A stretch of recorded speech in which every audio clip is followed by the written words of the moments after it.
Good morning. You're listening to Central Wisconsin's 24-hour information station, AM 1320 WFHR. It's time now for the Morning Magazine, brought to you by Comfort Air Heating, Cooling, Plumbing.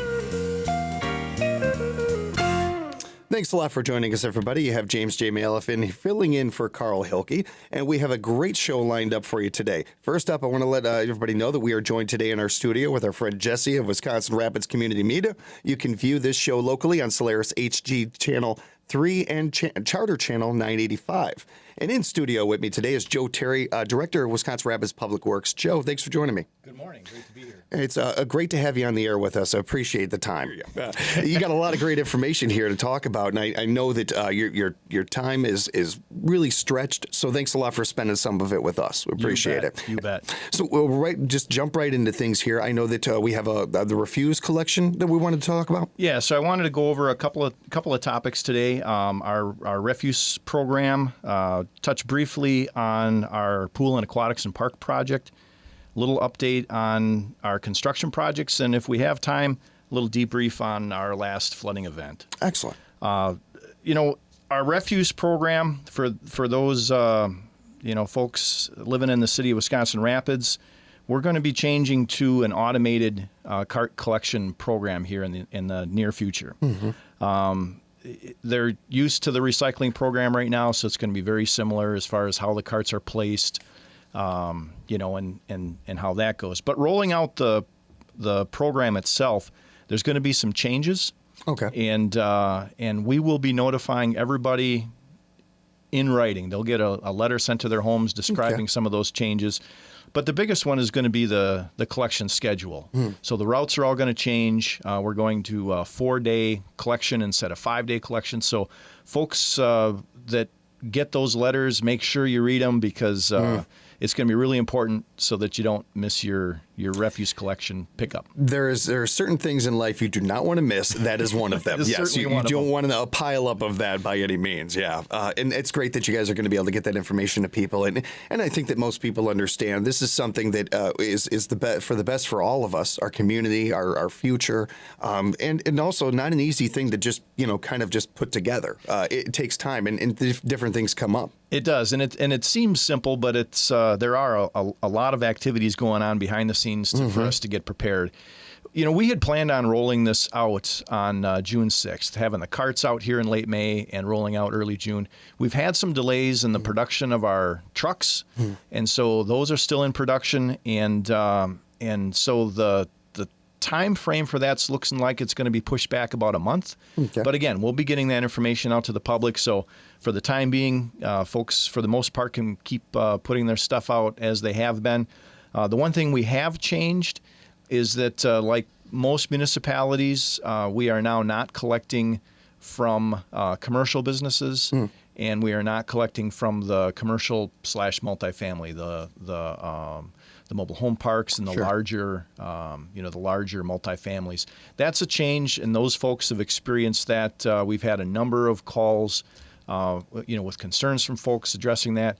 If you live in a mobile home park or a multifamily apartment complex that was receiving service from the city, if you've got any questions, you got to talk to your apartment manager. Okay, that's where you would reference them. Okay, because they are required by city ordinance to provide both recycling and refuse collection service. So, but there has been quite a bit of confusion there. We've taken a number of phone calls, and we're hoping to help resolve some of those issues. Well, like we were talking about before the show, the information is out there, that the less questions you get, and you're doing the best. You can only do so much when it comes to that. You can't make people read the things, but getting it out there is the great thing to be able to do. Yeah, one of the challenges that we saw when we rolled out our recycling program is we attached information right to the carts, and for the most part, people took that information off and read it.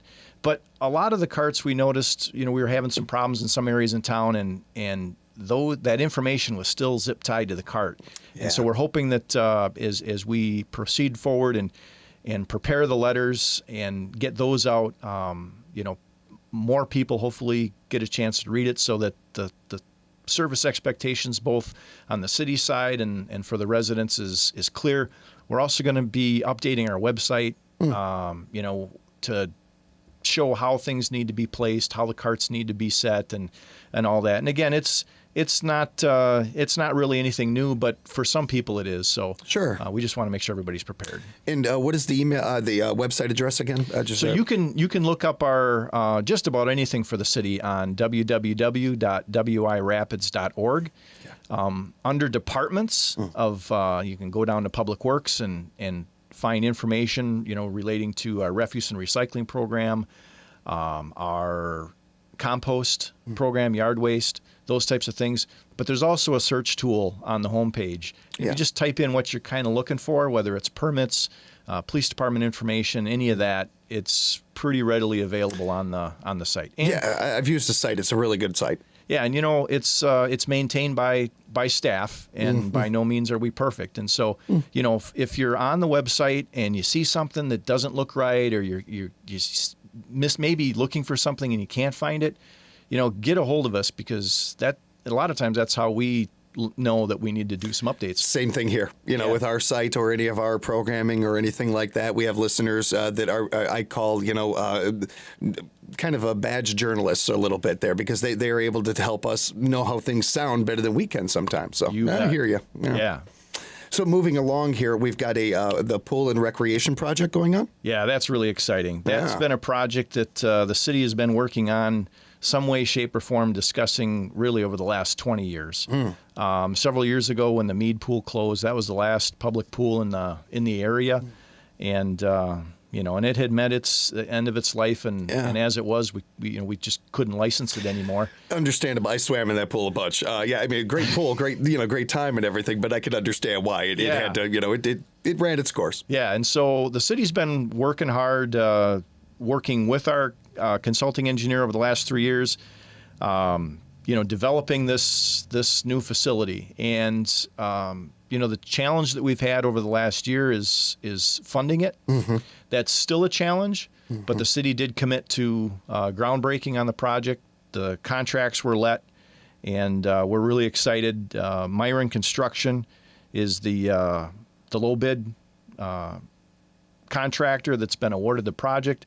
And right now, for anyone that's in the public sector or private sector for that matter, having work bid, these contracts have been coming in higher and higher, because there's a lot of work out there, and the number of contractors is limited, and so the prices have been pretty high. Yeah, we're really excited to see on this project. The bid came in about $100,000 under budget. Nice, that's great. And a number of local contractors are being used. Myron Construction's been working on a lot of projects here in the city already, so they're familiar with the community. The grading work's going to be done by Precision Grading here in town. The electrical work's being done by Current Technologies here in town. Ron's Refrigeration's doing the HVAC. So we're really excited that not only are we going to see a great project, but for a lot of it, we're using some local talent. That goes a long way with everybody. I think we all like that when you can bring it in, and you're not just creating jobs and work, but you're doing it for something that's for the whole area, for the whole community, and something that people are very excited about. Yeah, I would say that a lot of the staff at the city is just as excited as the general public. That's great. We're proud of the design and the facility. Looking at 3 relatively conservatively sized pools, but designed for all ages. Yeah. Plenty of room, for people both in the water and on the deck. Very, very inclusive, facility. Lots of shade. Some areas that are exclusive that you can rent, but other areas that are just for everybody to use. There's the city has really needed a reservable shelter house. Sure. Year-round shelter house. Yeah. And that's being incorporated in with this project. We're excited to be able to, one of the criticisms that we heard when we started some of the design work is, that's a lot of money for the taxpayers to fund and potential donors to fund for a 3-month-a-year facility. And so our focus was to make it year-round.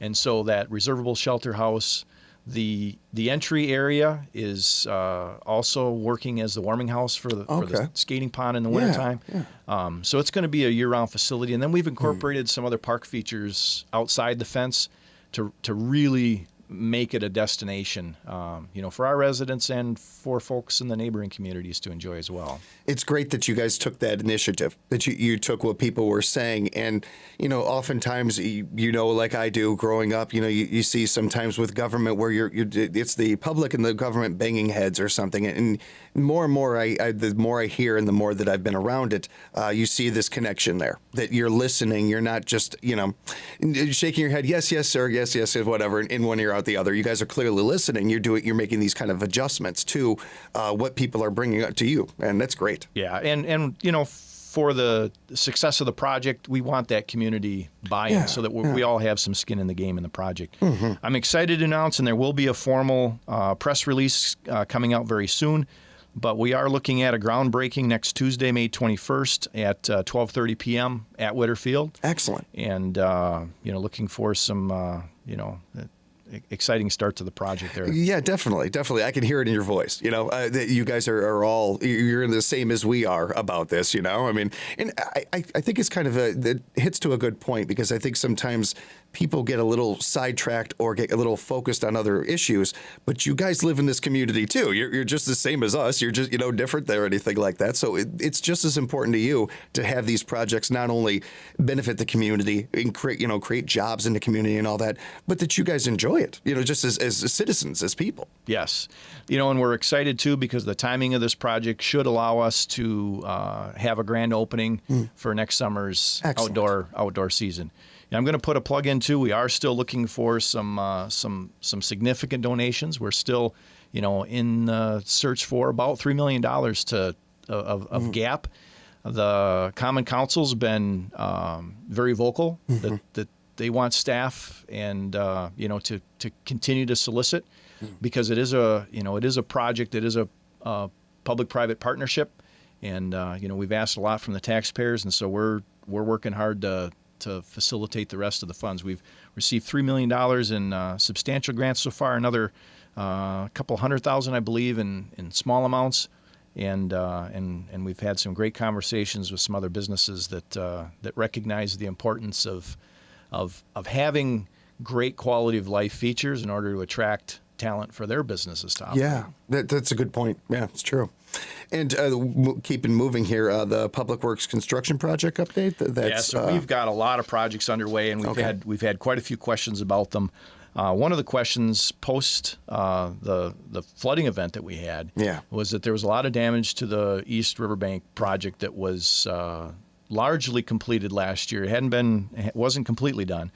But fortunately, that contract, we did require the general contractor to carry special flood insurance just in case something like this happens. So fantastic. It's that cost was passed on to the city through the contract. But the fortunate thing is that the general contractor is not going to go broke because of it. There's an insurance policy to help that, and that restoration work is currently underway. The phase 2 of the East Riverbank project was awarded. That project will do some work in Veterans Park and the Mead Rapids View Park, and that project's going to be starting here shortly. It's already a bit chaotic downtown. This is going to add to it, but we're trying to get things over and done with, so that we can enjoy that facility. Well, and this is all for whether it's the roads being worked on or this, these projects, it's all for a better good. It's all for a good cause.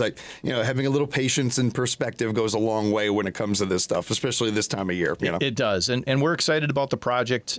There's going to be some improvements to Veterans Park that will really enhance the lunch by the river on Thursdays. Those activities and the performance stage and things like that.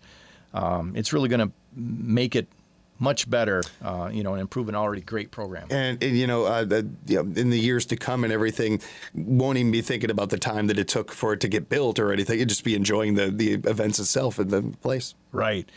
Some other smaller projects, the folks over at Verso have been really aware of it because they're in their maintenance activities, but We've got the intersection approach over at Wilson Street and Highway 34 that a lot of their contractors is using. That work's now completed, so there's no detours there. We were detouring some of that traffic downtown. We've got a bunch of sidewalk maintenance that we're going to be starting here in the next 2 weeks. Our big project that's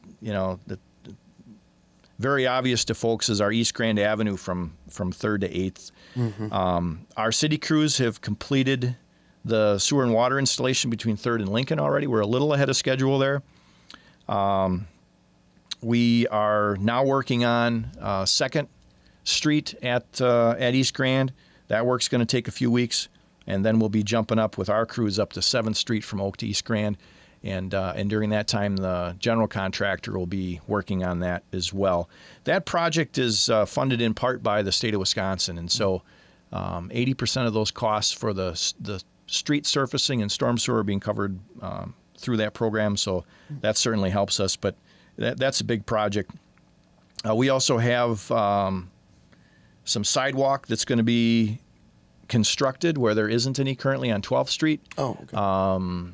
From over by the Shopko Mall to the south, and we're also looking at Chase Street from 17th Avenue to 21st is going to be later this summer. Okay. So we've got a number of projects that are still waiting to get going, and the folks on these other projects that haven't started yet, those folks can look forward to getting notice. We'll have our pre-construction meetings on site. So if they have questions about the project, what's going to happen in front of their house, we'll be right there to go over it with them. And that goes a long way, just even talking to listeners and everything, they appreciate that so much, that transparency and the information being readily available, or just the availability of asking questions. Yeah, and that's something that we've really taken a lot of pride in over the last several years. Folks can go online and to the city's website. We post weekly project updates. We let folks know what we accomplished this last week and what we're planning to do next week. Folks that are on the project themselves, if they're interested, we will email them that information directly, so they can stay up to date. One of the more frustrating things is if a property owner has expectations that are different than reality, and we found if we can keep them informed of where we're at, what they can expect, it's no more convenient for them, but at least they know what to expect, and it helps with tensions. I work with a couple of different charity organizations, and the biggest thing people want to know nowadays is where their money's going and if it's going to the right places. And once you give them the information, the question stops, and they're happy. They know what's going on. And so being able to give that to the people right away, it just kind of takes care of things almost before it's even a problem, or it even comes up. It certainly helps. And did you have some more there with the works construction, or did you want to jump into the flooding? Sure. So with our flooding event that we had recently, obviously it drew a lot of people downtown. A lot of people were interested in seeing the river, but there was also some damage that was done. The city has taken a number of steps over the last number of years to implement some protection, especially on the west side of the river on 2nd Avenue. In 2010, there were a lot of homes that were damaged, several businesses that were severely damaged. And since then, the city's installed some we'll call them flap gates, some backflow prevention that prevents that water from coming back through the storm sewers. We've got pumps ready to go. We've got a plan in place to to try to keep those areas dry. This last event was really interesting, something that we've never experienced before. But the corporation that monitors the dams has done a great job of informing us of predicted flows. Oh, great. And those predictions, as those forecasts were changing, they were letting us know on a regular basis so that we could plan accordingly. And what was interesting about this event is because of some of the unique characteristics of the spring melt and the rains that we had, they underestimated what the flows were going to be.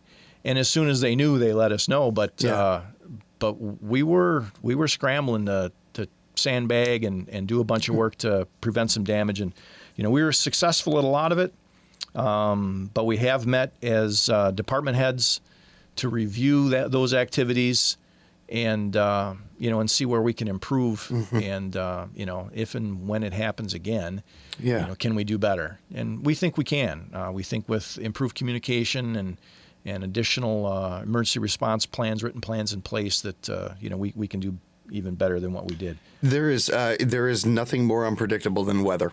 And being able to plan for it, and as you said, they gave you all the information they knew, and they weren't, there was stuff that happens that even was out of their hands, and it's one of those things where it's nobody's fault. It's just everybody trying to take care of what is already, okay, well, we've got this mess to deal with. Let's clean it up. Let's take care of it. And we have had some questions asked about, we still have some of the sandbags that we need to pick up, and we're going to get those, and get some of the erosion on the west side of the river that occurred cleaned up.